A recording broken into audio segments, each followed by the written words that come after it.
This is the folding trike, the GT3, the first folding trike that we made, and the seat, it folds by first of all just taking out the bolt that holds the seat on, and then the seat pops out from the back there.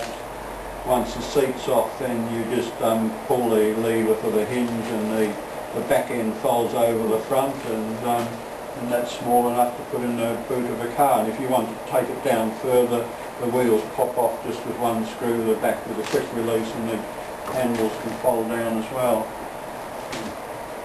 And you can fit two of them in the back of a small hatch. Wow.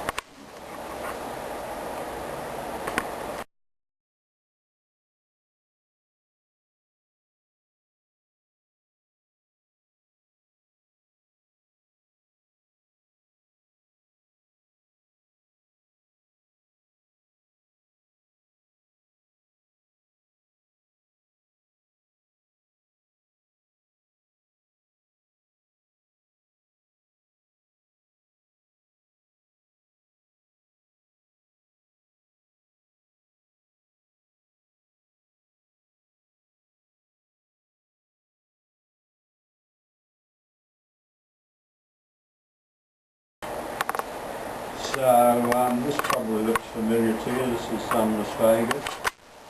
So we've exhibited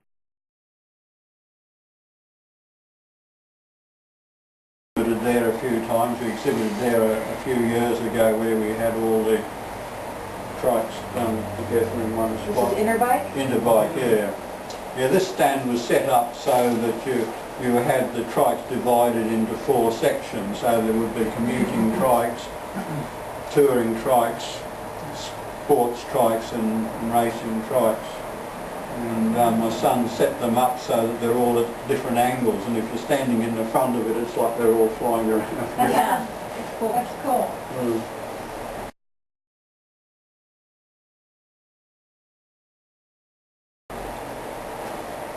And my wife said that she would go to that so long as that we went on a tour of the Grand Canyon.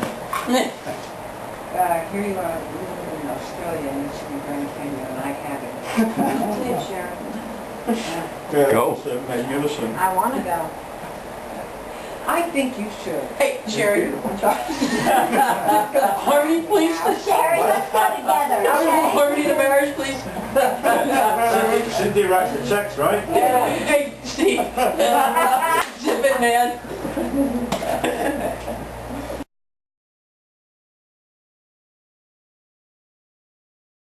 I think you're outnumbered, honey.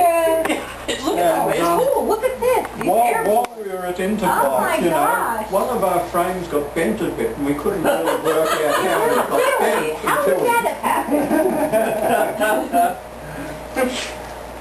Don't so as you can see, it's a good few feet off the ground. A UFO. There's an outdoor demo, and most of that is off-road bikes.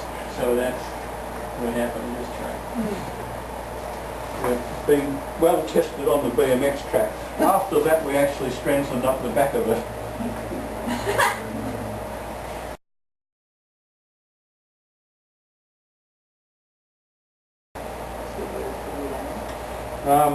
This was another trike I made. I went overseas once, and I took a racing trike over to Europe. And when I was coming back through America, I was in Chicago airport, and I thought, oh, that trike's fairly small. I wonder if it'd fit down the luggage chute. And the next thing there it was coming down the luggage chute. So I made this with the 16-inch wheels all around, just simply so that you could take it on a plane without having to fold it up. And what was that like to ride?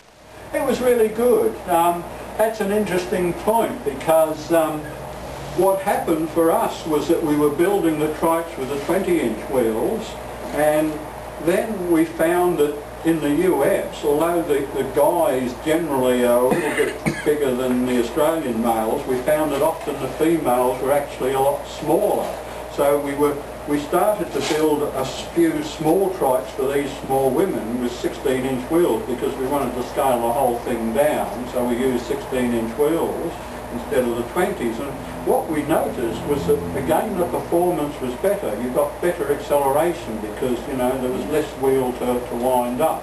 there's an old adage in cycling saying that an ounce off the wheel is worth a pound off the frame, and this proved to be true. So when we came to make those folding trikes, we thought, well, you know, we've got an advantage there, let's use that. And the other advantage was that as the wheels turn, with a smaller wheel they encroach less on the passenger space, so that you can actually bring them in a little bit, and you end up with the whole trike being smaller and more compact, as well as having a performance advantage. So that's why we used those 16-inch wheels. So the chain ring is about the size of the wheel. Yes, that's right. Yeah, well, I mean, as you go down on the wheel size, then you go up on the... Right, and what's that, about a 50? Probably about 60, yeah. Maybe even 64, I'd say. Chain ratio.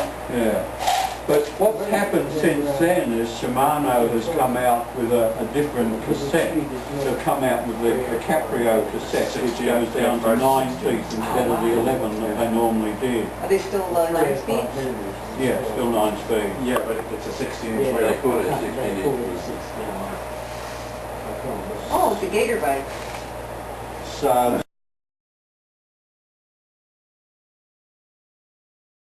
that's another GTX. Yeah. Gator bike.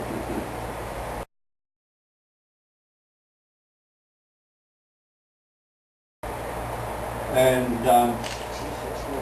this one is really low, yeah. Well, we call it SLR, Super Low Racer. What we did with this was we experimented further, because what we found is that when a bike goes around the corner, there's not a lot of resistance because it's sort of banked over, and if you roll a wheel along the road, you know, once it sort of leans over, it tends to go around in a circle quite easily. So what we discovered was that if you banked the wheels over, there was actually less rolling resistance as it went around. So the geometry was arranged so that the wheels would actually bank into the corners like this. And we found that was a definite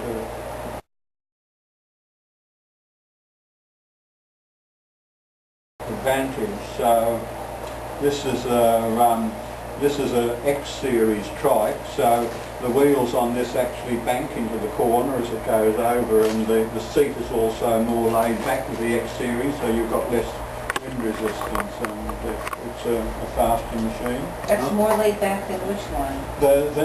It's probably not so apparent in this photograph because you're coming more towards the front, but the GT series trikes have a 40-degree seat, and the X series have a 30-degree seat. Okay. Is that just a personal preference, or? Well, it can be. For some people, it's better to have them, they're more comfortable in the laid back seat. At that kind of incline. Yeah. Because when it's way back, I have trouble.